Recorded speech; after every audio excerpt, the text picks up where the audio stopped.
Hey students, welcome to week 2. In this presentation we're going to talk a lot about storyboarding. I want you to keep in mind that storyboarding in this lecture was really thought about with a larger project in mind. So I do know that with your shorter 15-second videos for your animals that you probably won't go into too depth with your storyboard, but you will want to do one and you will want to create a shot list of things just to help prepare you to fully think out the whole process. Imagine yourself at the shelter and what you're going to need, because you're going to want to be prepared and you're not going to want to find out about things that you're missing or other ideas at that point. You really want to have a well thought out plan. So just like sketching and graphic design type projects, this is storyboarding in video projects. Storyboarding is really a visual way to think out your video before you start filming. So why storyboard? So that you can think of everything you're going to need, every angle and every element that you're going to need to properly tell your story. And this week we'll be focusing on the storyboarding aspect and story building. Even though your videos are 15 seconds each, you want to make sure that you're at least involving or invoking some emotion into your imagery. You really can tell a short story in 15 seconds. Basically, your messaging is always going to want to be something similar to adopt me. But thinking about these things in advance is really going to help excel and push your work further. For me, I like to write an outline or a number of shots I think I need to create a story. In this case, you're working in 15 seconds, so you're really only going to need 3 or 4 at your max to storyboard. Your first one's always going to be your entry, title, and the last scene is going to be your messaging and call to action. What is it that you want the viewer to do? So in this case, working with an animal shelter, you're going to say adopt me, and the exit is going to be here's the information on how to adopt, and you can create whatever kind of messaging you want to go along with that type of guidance. But that's sort of what I envision these storyboards and outlines to really look like. I've given you a couple of templates that you can choose from on D2L, or you can keep it as simple as getting your sketchbook out and drawing little rectangles and then denoting some notes next to it. You could do complete full imagery, just making notes on it. You keep it simple. You're really just at a very entry level here, working out your ideas, getting everything out onto paper so that you can formulate your story. I like to review the 7 basic camera movements just so that you can think about these things while you're incorporating them into your overall scene. So while you're envisioning, a cat or a dog being in the shot, think about how you're going to move or how the camera is going to move to make that shot a little bit more visually interesting. So zooming is one of the most basic and overused sometimes of these camera movements. Sometimes zoom is incorporated both as a motion with the camera as you're filming, and sometimes it's incorporated as you're editing. You can add a slide in and a slide out effect either in After Effects or Adobe Premiere. But this is one of those camera movements that are pretty easy to use and can add a little bit of drama to your scene. Again, this is something that you can incorporate into your storyboard as if you think you're going to zoom in or zoom out of a subject, and it will help you plan out your shot. So it's good to include this camera motion if you want to include that.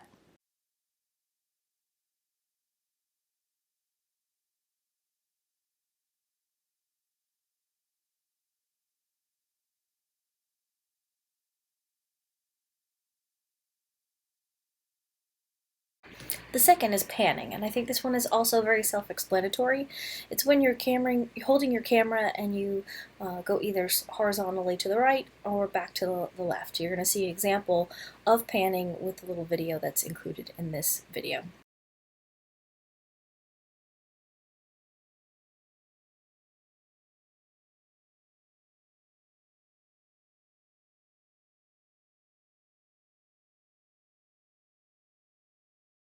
Number 3.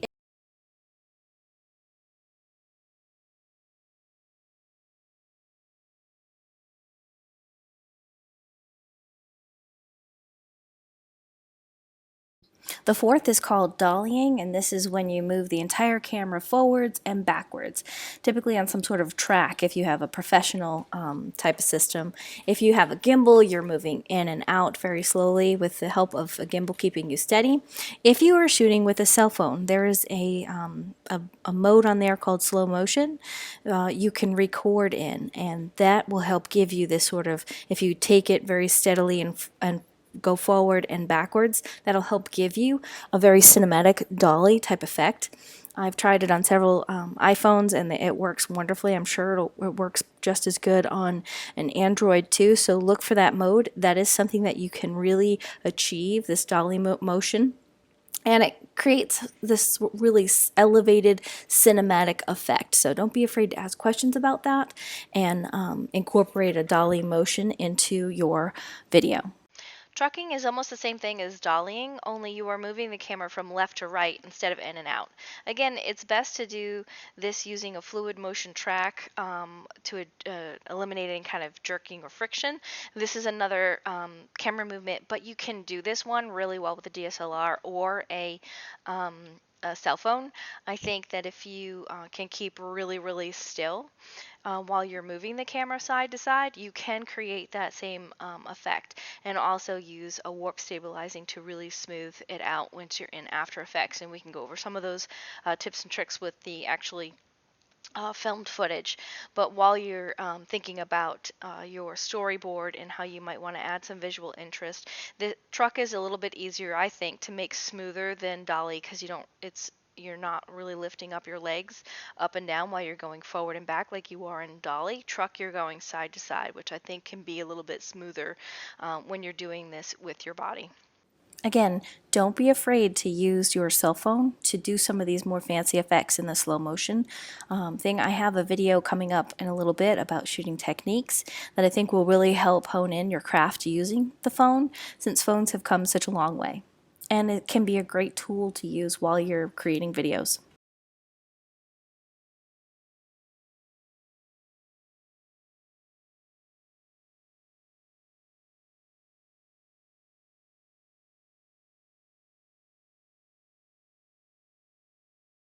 A pedestal is when you move the camera vertically up or down while it's fixated in one location.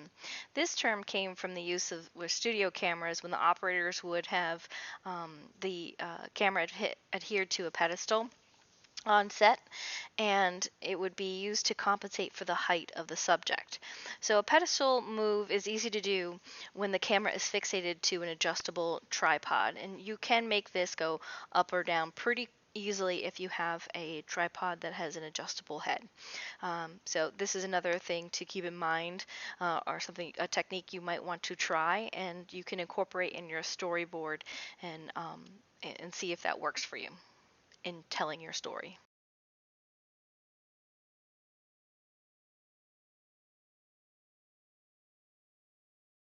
And lastly, number 7, racking focus. Rack focus is not as much of a camera move as it is a technique, but many beginners overlook this essential skill. You adjust the lens to start an image blur and then shift the focus to make it crisper, or vice versa. It's an easy and extremely effective way for you to change your audience's focus from one subject to another, and I find it to be very creative and fairly easy. Now, those of you that are shooting with a DSLR will be able to do something like this. Those of you shooting on a cell phone camera may not be able to incorporate this particular method in your storyboard. One thing I want to add here too is that in the iPhone 13, those of you that have some of those, your shifting focus mode on your iPhone, you can do this exact racking focus type effect straight from your phone. So again, phones can be such a huge tool in creating some depth and really truly drawing your eye in a cinematic way.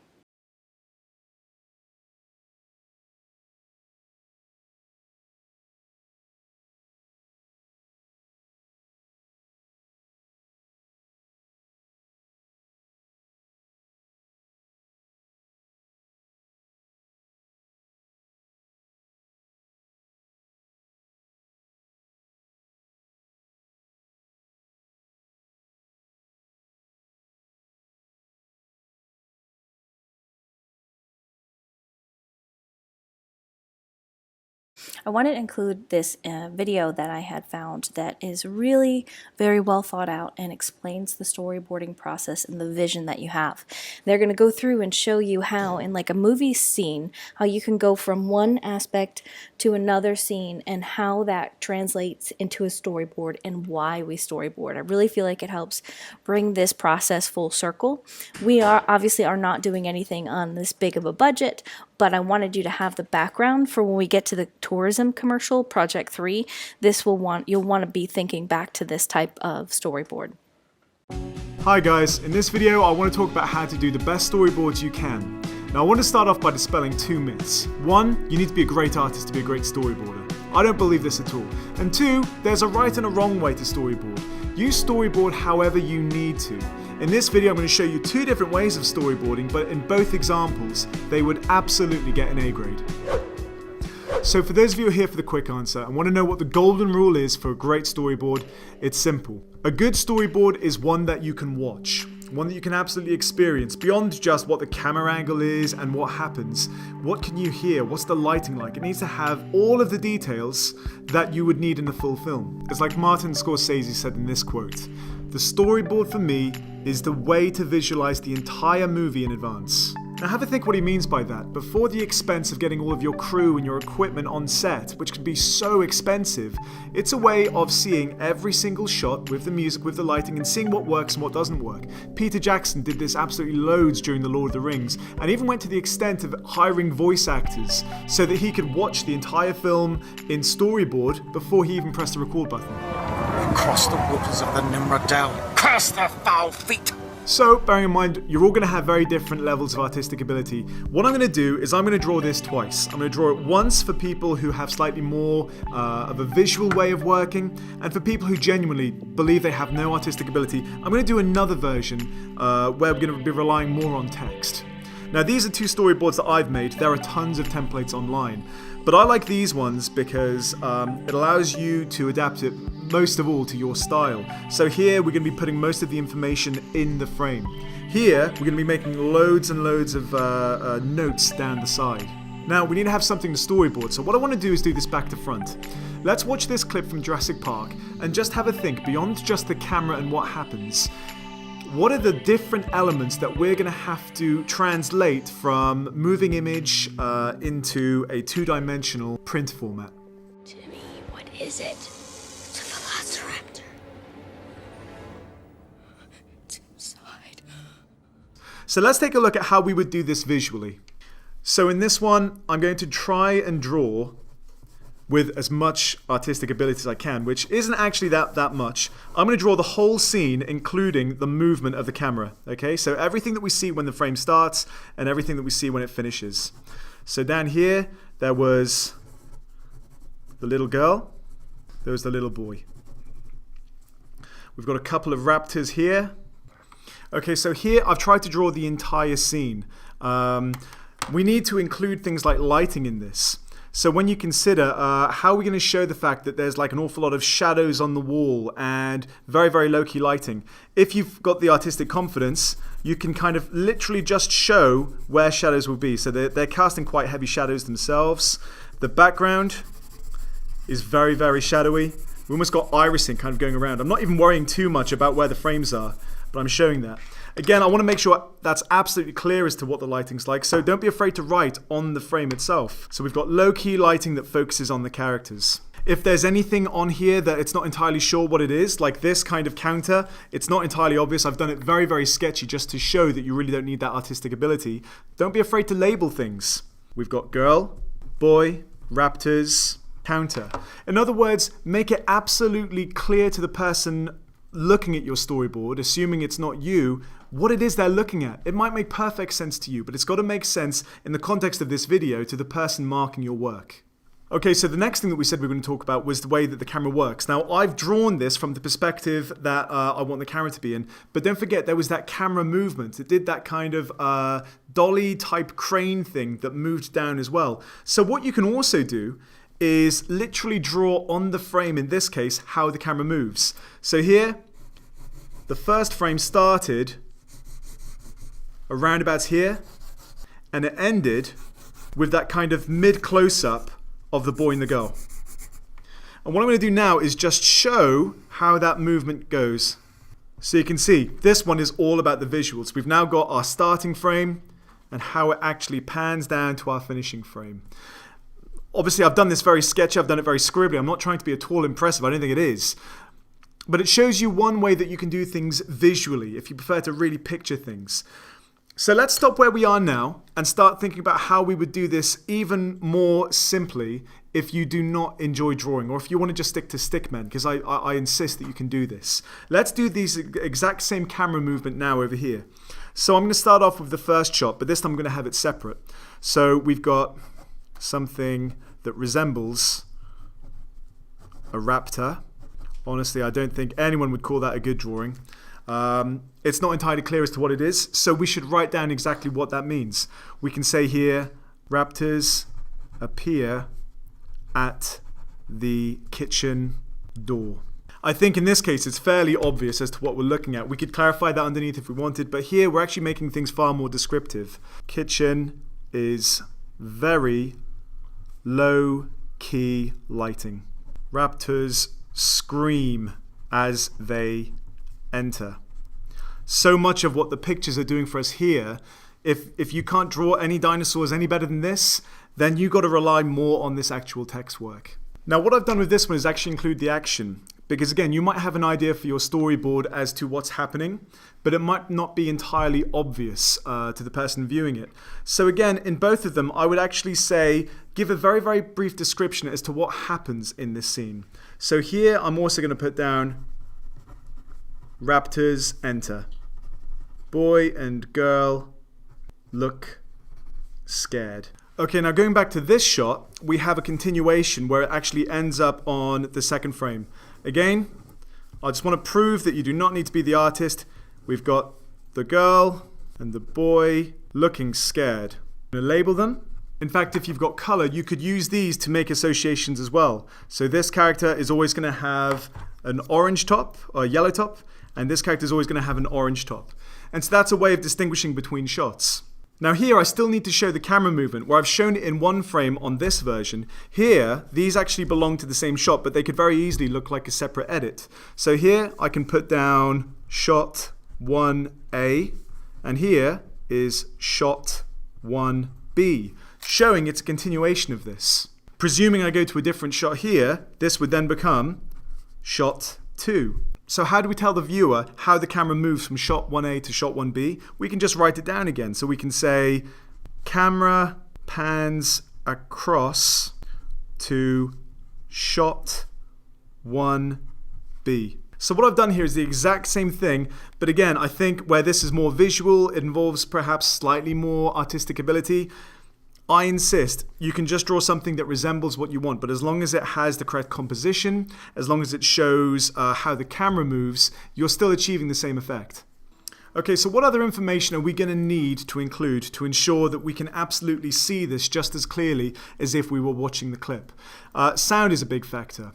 Now again, by the time you're storyboarding, you might have no idea what your finished soundtrack or sound effects are going to sound like, but you need to give the person an impression of what they can hear. So I'm just going to put in the background a little musical note to show that it's music, and I'm going to describe it the best I can. Very low, chilling cello music. You could also include sound effects in this. So I want to have the sound effect of the boy and the girl panting, breathing, and then of course we've got the sound effect of the raptors in the background. Here, where I'm not actually like showing an awful lot visually, I need to be even more descriptive. So I'm going to write down what happens in this shot. Boy and girl look panicked. Camera finishes on mid-shot. Now that's an important point. You've seen me do it now with low-key lighting and with mid-shot. From the perspective of trying to get the best grade, use that key terminology: mid-shot, long shot, close-up, high-key lighting, low-key lighting, diegetic sound, voiceover.